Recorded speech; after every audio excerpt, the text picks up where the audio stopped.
sieht ein Ärmelschnitt eigentlich aus? Und warum sitzen manche Ärmel steil und körpernah, während andere locker und entspannt wirken? Ich bin Katja Wenichner und heute zeige ich dir, woran das liegt. Los geht's! Schauen wir zuerst auf den Körper. Der Ärmel soll die Bewegung des Arms mitmachen, aber gleichzeitig soll das Shirt schön fallen und gut aussehen. Hier beginnt die Herausforderung im Schnitt. Der Ärmel ist dreidimensional aufgebaut, damit er sich an den Körper anpassen kann. Das hier ist ein klassisch eingesetzter Ärmel. Die Ärmeleinsatznaht verläuft von der Achsel unter dem Arm nach vorn, über den Schulterpunkt, nach hinten bis wieder unter die Achsel. Diese Ärmelart wirkt oft ordentlicher und angezogener als zum Beispiel ein Raglanärmel. Man kann die Schulterform sehr gut kontrollieren. Deswegen wird diese Art Ärmel oft bei klassischen T-Shirts eingesetzt. Und nun zeige ich dir den Papierschnitt dazu. Bei diesem Ärmelschnitt haben wir hier oben die Armkugel. Das ist der Schulterpunkt und das ist der vordere Teil der Armkugel, der in das Vorderteil eingenäht wird. Und das ist der hintere Teil der Armkugel, der ins rückwärtige Armloch kommt. Das hier ist die Oberarmlinie. An dieser Linie wird der Oberarmumfang eingetragen und hier unten ist der Saum. Das sind die zwei Ärmelnähte, die liegen später innen an deinem Arm und das ist die Oberarmlinie, die außen an deinem Arm liegt. Die Armkugelhöhe misst man von der Oberarmlinie Richtung Schulterpunkt. Wie groß diese Höhe ist, verändert den ganzen Charakter des Ärmels. Ich gebe dir ein paar Beispiele. Dieses Shirt hat einen eher steilen Ärmel. Hier im Schnitt siehst du eine hohe Armkugel. Wenn ich das einmal messe, von der Oberarmlinie nach oben, dann komme ich hier auf fast 16 cm. Solche Ärmel sitzen oft körpernäher und eleganter. Der Ärmel hängt schön nach unten und wirkt dadurch schmaler und angezogener. Aber je höher diese Armkugel ist, desto weniger Bewegungsfreiheit hat man oft beim Armheben, weil die Hebellänge fehlt.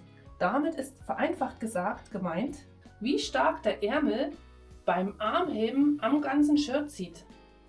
Und hier siehst du eine etwas flachere Armkugel. Die Armkugelhöhe ist also hier niedriger und der Ärmel ist weiter. Das wirkt lockerer, sportlicher und bequemer.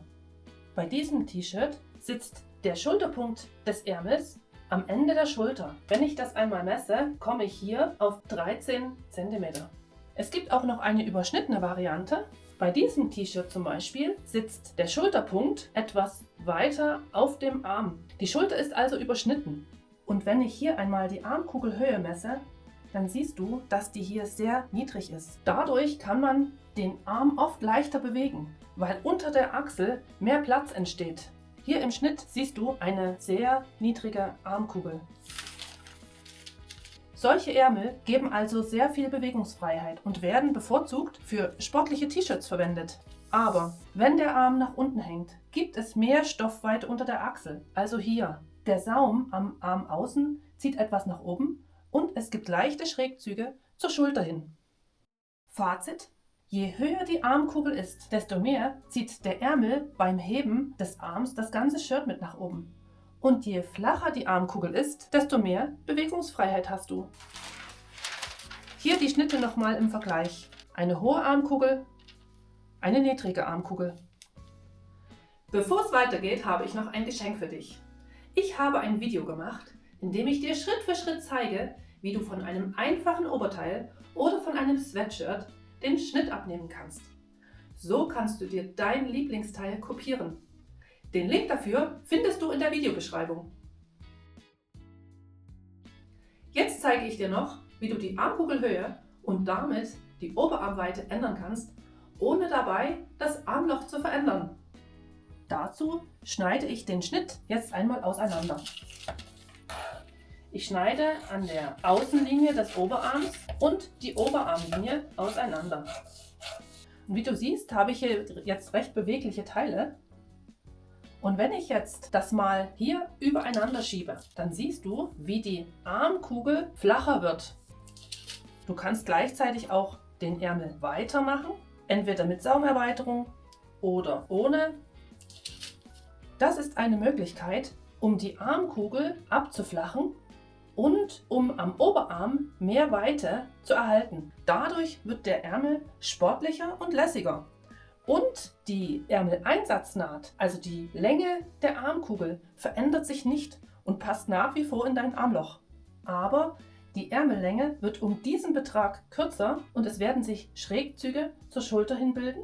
Das kannst du also ausgleichen, indem du am Arm unten etwas dran zeichnest oder indem du auch den Ärmelsaum etwas erweiterst. Aber diese Änderung ist nur dann sinnvoll, wenn du aus einem eleganten Ärmel einen sportlichen Ärmel machen willst. Wenn du die Oberarmweite verändern willst, weil sie dir zu eng ist, dann ist diese Schnittänderung nur bedingt geeignet. Aber das Thema Oberarmweite anpassen ist Stoff für ein anderes Video. Wenn du lernen möchtest, wie man Ärmel und Shirts wirklich an den Körper anpasst, dann zeige ich dir hier auf diesem Kanal Schritt für Schritt mehr dazu. Und wenn du tiefer einsteigen willst und dein eigenes T-Shirt nach deinen eigenen Maßen konstruieren willst, dann arbeite ich gerade an einer ausführlichen Anleitung, die dich durch den ganzen Prozess begleitet. Fürs Erste bedanke ich mich fürs Zuschauen. Bis zum nächsten Mal. Ciao.